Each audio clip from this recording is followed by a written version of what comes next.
Halloween hounds, it is Blackmetalwerewolf making a brand new video for you this week. And today what I want to talk about is Canada. Now I know when most people think of Canada, they usually just think of everybody saying sorry and crappy Tim Hortons coffee. But for those of you who don't know, there's actually a lot of weird and unusual things that happen across Canada on a daily basis, and that is what I'm going to be focusing on today. Just a few of the strange mysteries that happen here in creepy Canada. So the first mystery we are going to be focusing on is the story of the Dungarvin Whooper from the province of New Brunswick.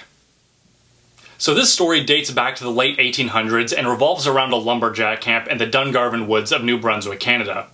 Now obviously when a lumberjack is doing their work, they're out there for quite a period of time, mostly just to get the job done.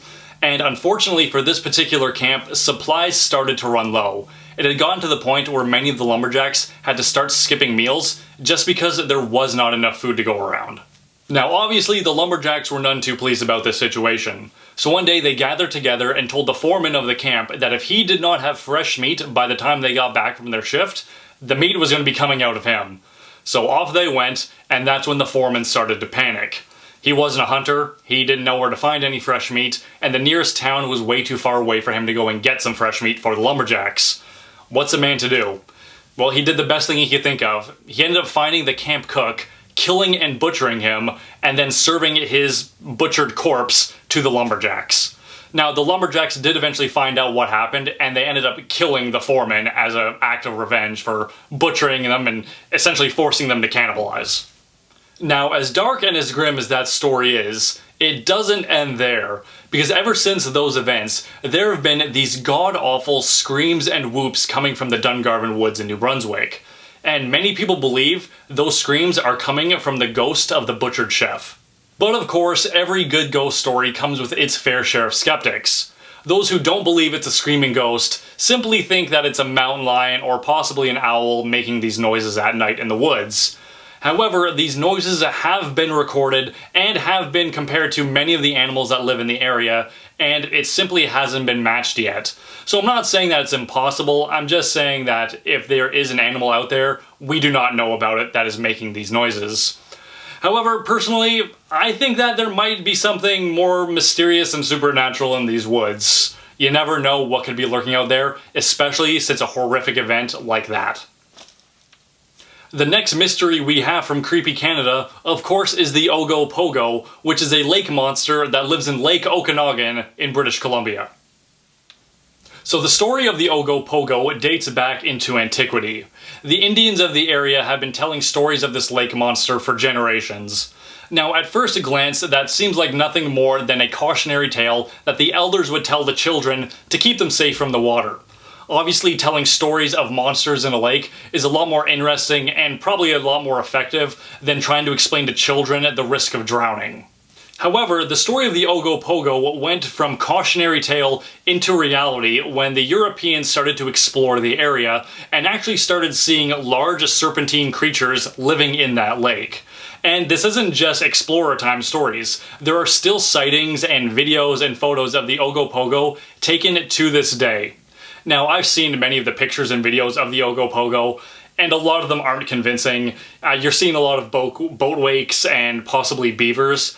However, every now and then, a really cool picture or video comes out where you're like, okay, this story might have something to it.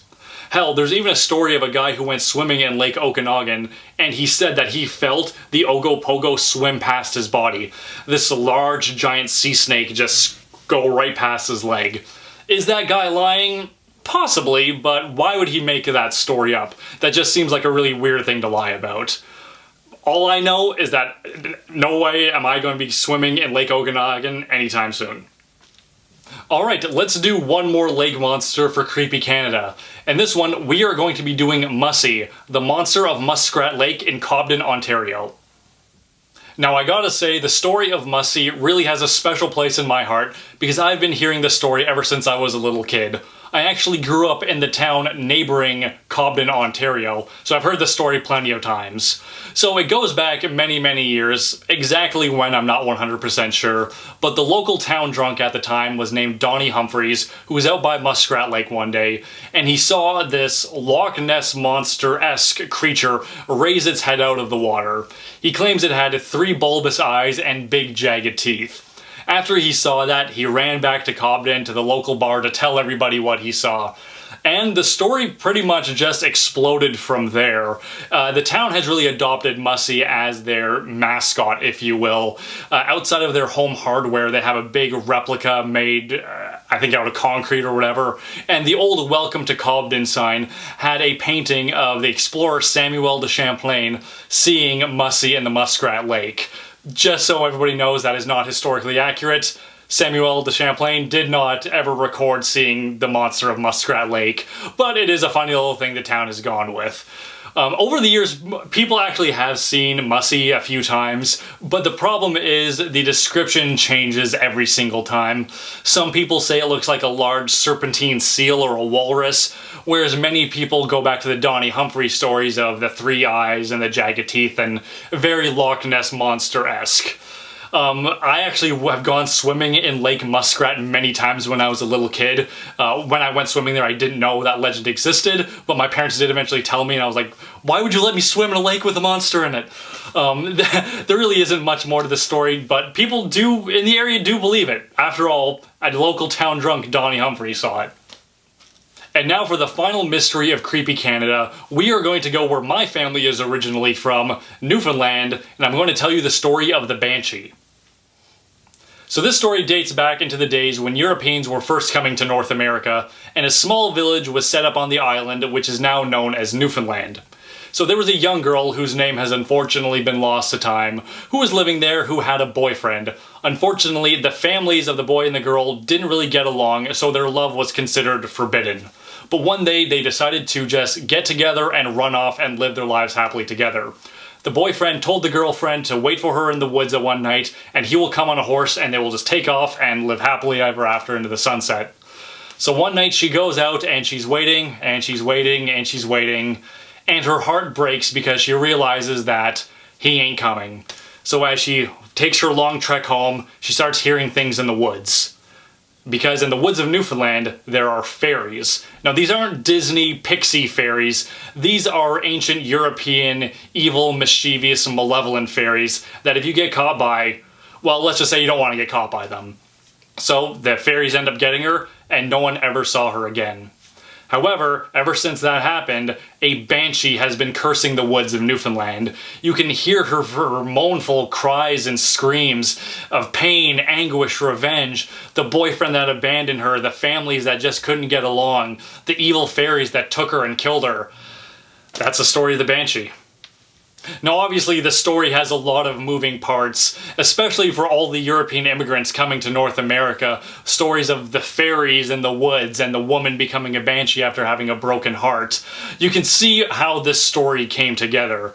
Now I do have to come out and say that I have not heard of anybody hearing or seeing the banshee in Newfoundland probably in decades, if not longer than that. But I am aware of the story simply because of my family history to Newfoundland, and I thought it was a good thing to share with people. However, I think it would be interesting to maybe even go back to Newfoundland one day and maybe to conduct some sort of investigation to see if I could hear or see something from the supposed banshee or possibly the fairies that live in the woods of Newfoundland. You never know what I might find. So those are just a few of the strange and mysterious things that happen here in creepy Canada. But of course, I want to get your guys' opinion on all of this. Have you heard of any of the stories I just told you? What do you think of them if you have, or do you believe or not believe any of them I just told you? And please, share some of the stories from your local hometowns, your states, countries, wherever you live. I love hearing weird, creepy stories of ghosts, cryptids, legends, curses, whatever you got. Please share your stories down below in the comments. So that's it for today's video. If you like what you saw, don't forget to like and subscribe, leave me a comment letting me know what you thought of today's video, checking out some of my past videos and sharing them with a few of your friends while you're at it. If you'd like to keep up with me on a more daily basis, you can find me on Facebook and on Instagram. I also have a P.O. box open. All of that info is down in the description. I also have patches for sale, so if you'd like to get your very own, you can click right over here. There's also a link down in the description. Overall, thank you very much for watching, guys, and don't forget to stay spooky.